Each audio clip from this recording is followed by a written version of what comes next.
Hello, this is Richard Wilson, and today I wanted to record a short video on getting deals done in your industry. A lot of people watching this might be working in private equity, real estate, might have your own operating business.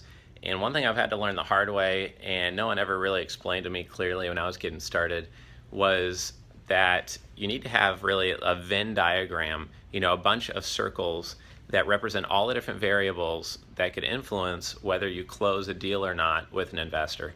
And this is something relatively simple. I shared this at our Family Office Deal Flow Summit in Times Square that we just held recently. And I think I got a lot of great feedback on it from the audience. And really what I'm saying is that if you look at whether you're going to close a deal or not with a specific investor, whether they're going to invest or not, there's some things that are going to influence that. Especially if you're in real estate, geography is really important, but it's always important. Somebody who's buying an operating business based in San Francisco is going to be less scared of that if they're based in, let's say, San Diego versus Malaysia. Also, I would say that besides geography, there's the industry focus. Are they looking at real estate investments and it's a real estate investment? Are they looking at buying apartment buildings and it is an apartment building? Are they looking at buying manufacturing businesses only and you're trying to sell them a food business that has nothing to do with manufacturing because of the type of food product it is that doesn't need processing? All those things could be a fit or not. The timing of the investment for the family or for the investor, maybe they are digesting another large investment, or maybe the timing for the actual company is not right for the sale. The multiple or valuation it's selling at could be a multiple on profits, a cap rate, or just the valuation could be off. Also, the team and the credibility of the deal, who the deal came from, who's brokering the deal, if anybody, who's the management team behind the deal, and also the credibility of the investor. Are you representing a high net worth individual you met at a golf course and nobody's sure how much he's worth and he talks almost too big of a game so people actually hurts his credibility?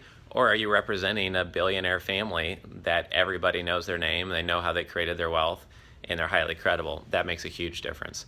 A couple other factors that I think always matters is just where the family made their money or investor made their money. Even if they say their mandate includes investing in manufacturing or investing in consumer products, in my experience, if they don't have investments in their portfolio, or it's not where they've created their wealth, or it's not where they have literally put on their website or said to their team, this is our number one area for investment for this year, then I just don't believe they're really going to commit to it and actually get things done. We've spun our wheels with a lot of billionaire families, institutional clients that are publicly traded, as well as centimillionaires who say they're interested in an area, but unless they're paying a high retainer per month and saying it's a top area of focus, we've just learned that actions are a lot louder than words, and you don't want to spend hundreds of hours of your time spinning your wheels on a maybe idea from a client that might invest in something if all of these variables align.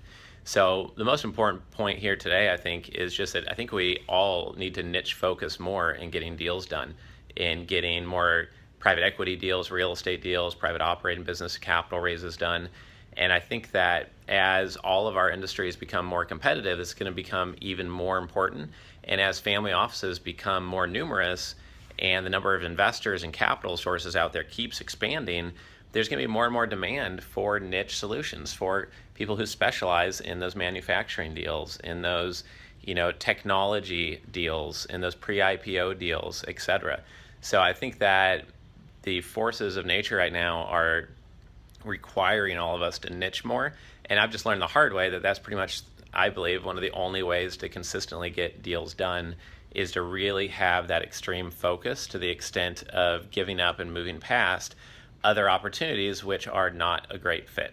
So lining up all of those variables as much as possible and just ignoring everything else, I think, is the key point of this message for deal professionals.